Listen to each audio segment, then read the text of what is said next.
Is this in the right place? Well, you'll tell me, I suppose. Make.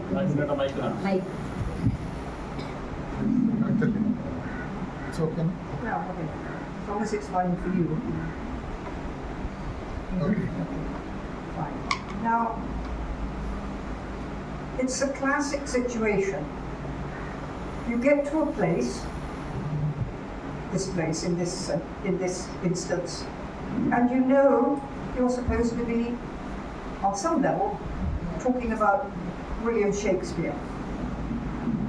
But I realise, at least from what Nalini's been saying, that to probably all of you, William Shakespeare actually is hardly in it at all.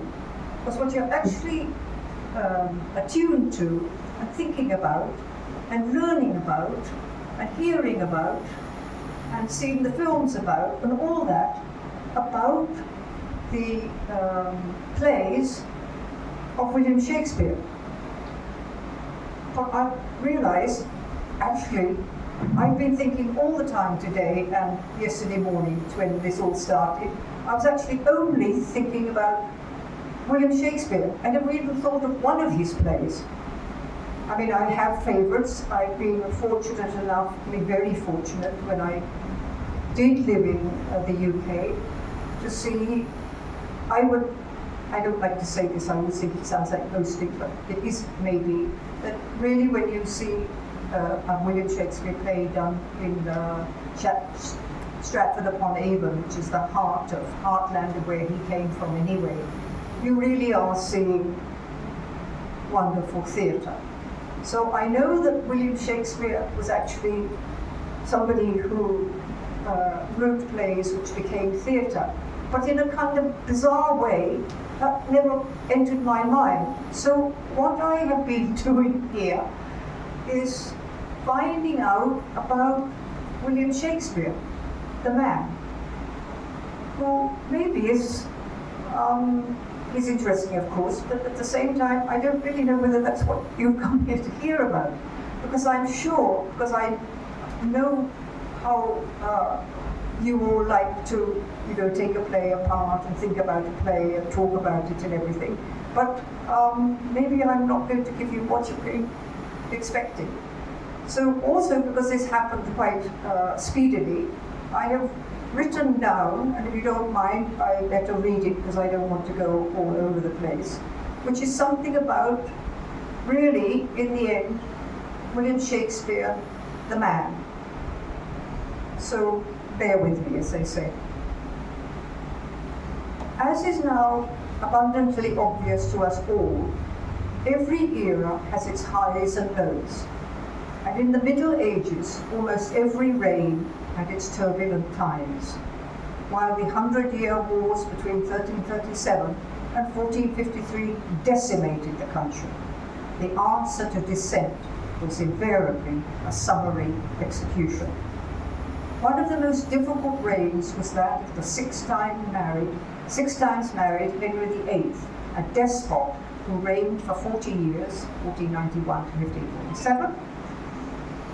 His ongoing spats with the Pope ended with him not only formally breaking with the Pope and the Roman Catholic Church, but in 1534, pushing through the Act of Supremacy that made him and all his heirs supreme head of the Church of England. Amazingly, this act was driven by Henry's desire to annul his marriage to Catherine of Aragon in order to marry Anne Boleyn, a favour which the Pope adamantly refused to grant. After then changing everything to suit himself, the king set about not only evicting the abbots and priests, but looting their sacred treasures and demolishing their buildings. As a result, lawlessness was rife. While 30 years later, life was still uncertain and volatile, the great monastic buildings had gone, and society had been irrevocably changed. As a result, when John Shakespeare, the son of a tenant farmer, married his father-in-law's daughter, their social differences were no longer as important as they once were. What mattered were his farming skills and being a successful maker of gloves. There seems to have been no social judgments or hierarchies, for although his mother, Mary Arden, belonged to the local gentry, the married couple chose to relocate to London in order to make their fortune. However, their first child, who they called William, was born in Stratford-upon-Avon on the 23rd of April in 1564. William lived until the 23rd of April, 1616, when he died either of a sudden heart attack or a stroke at the age of 52. He was buried in the local church of the Holy Trinity. In November 1582, at the age of 18, the young William Shakespeare married a much older and noble girl from Stratford-on-Avon called Anne Hathaway. She had been born in a place called Shottery and was then 26 years old and pregnant with her first child. William Shakespeare was the eldest of a family of 8 children, his 3 younger brothers being Gilbert, Richard, and Edmund. While the younger of his 2 sisters was called Joan, her sister, the fragile Anne, died when she was only 7 years old. William and Anne had 3 children, 2 of whom were girls, Susanna Hill and Judith Quinney, who will eventually identify the names of the men they later married. While Hamlet was Shakespeare's only son, he was also Judith's twin. The loss was Shakespeare is said to have been deeply affected by the death of his son. The loss was made more poignant by respected scholars ridiculing Anne, saying she was ugly and that her husband hated her since she was illiterate and stupid. As a result, for at least 2 centuries, it was assumed that William and Anne's marriage was deeply unhappy. And since everything was deemed to be Anne Hathaway's fault, William escaped to London, leaving his wife behind in Stratford-upon-Avon. While it is true that William left his wife very little in his will, a fragment of a letter recently found was addressed to the good Mrs. Shakespeare, which appeared to show that between 1600 and 1610 they were living together in central London. Since William Shakespeare is often described as a playwright, a poet, and an actor, he is invariably referred to as the Bard of Avon, or even just the Bard, an ancient title harking back to a time when such men were also minstrels or poets, and therefore regarded as being repositories of their culture. In any case, Shakespeare authored 39 plays and wrote 154 sonnets, and a lot more besides. Ironically, there are people who believe that someone other than William Shakespeare was the real author, as many people doubted that Shakespeare had the required education and knowledge. Although there are a handful of contenders, the substitute is generally said to be Ben Jonson, a popular contemporary writer. After the birth of their twins, Judith and Hamlet, little is known about William. However, in 1592, his name appeared on the complaints bill of a law case before the Court of the Queen's Bench in London. Scholars refer to the years between 1585 and 1592 as William Shakespeare's lost years. Inevitably, there were numerous apocryphal stories to explain his absence, one being that he fled to London from Stratford-upon-Avon to escape prosecution from having been caught deer poaching on the large estate of a local squire called Thomas Lucy. By making a good marriage, the Lucy family later merged with the Fairfax family in what might nowadays be described as an upgrade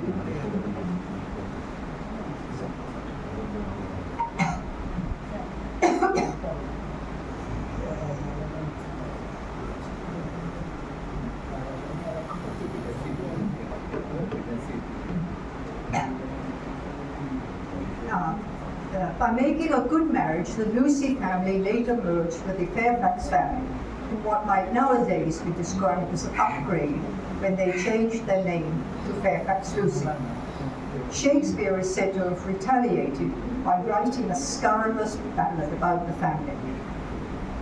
Be that as it may, I now have to confess that my original family name was Fairfax, and that the Fairfax Lucy family were cousins who we occasionally saw, and I must say liked.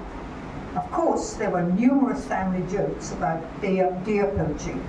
At the same time, my father decided, on a whim I suspect, to put William Shakespeare in his place. As such, he took to referring to him as a pen pusher, and pretending to be horrified when friends took me to Stratford-on-Avon to see A Midsummer Night's Dream. So you don't see much there about Shakespeare the writer, I'm afraid.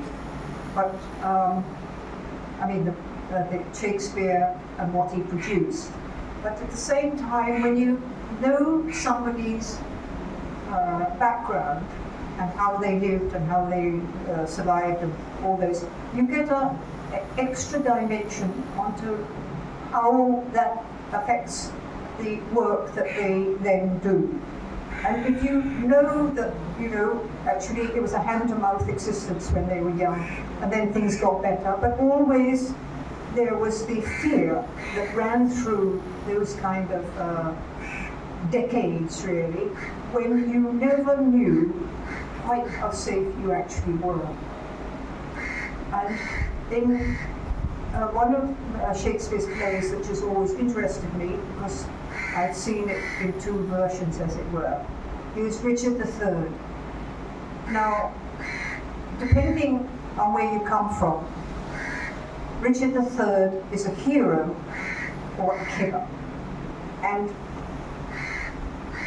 Shakespeare comes down hard on the fact that he's a killer. There is no there's no aspect of Richard III that is okay. He's done nasty things all the time. But the reason, of course, is not to do with Shakespeare. I mean, it's not to do with Richard III.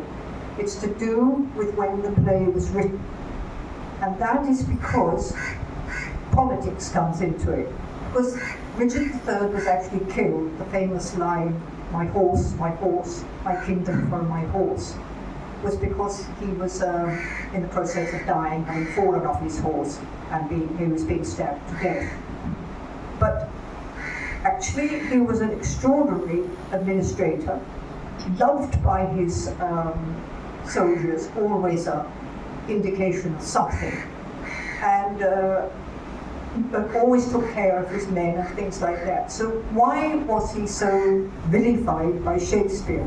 Because if he wanted to do a play about that era, there was no way politically he could show Richard III as being anything that might qualify as a good man.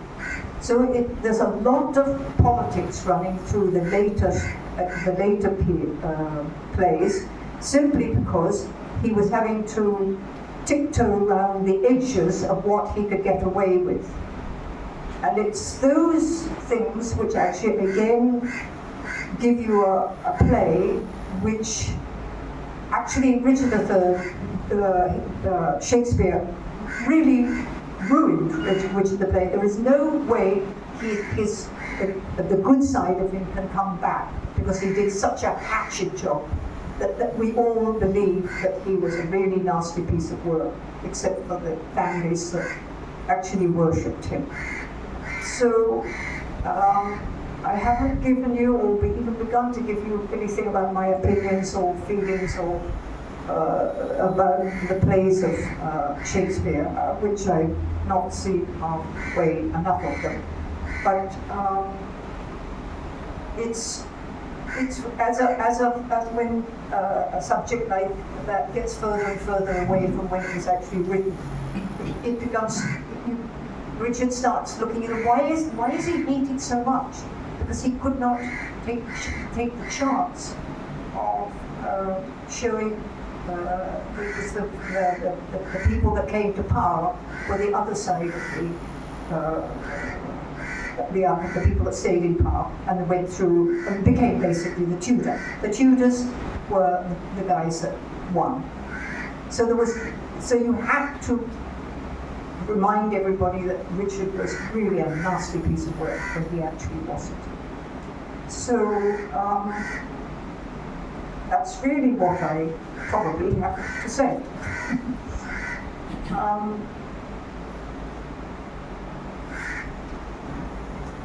So it's I just wrote 3 little things down here which make no sense, but I have to put them in here. That on Shakespeare's grave, it is written, "Good friend, for Jesus' sake forbear, to dig the dust enclosed here. Blessed be the man that spares these bones, and cursed be he that moves my bones," which is said to be on his grave. He left his wife his second best bed. And it was Ben Jonson who is sometimes said to have been actually the man that wrote Shakespeare. Ben Jonson, his contemporary, said that Shakespeare was not for an age, but for all time. And that I think is true. So, thank you.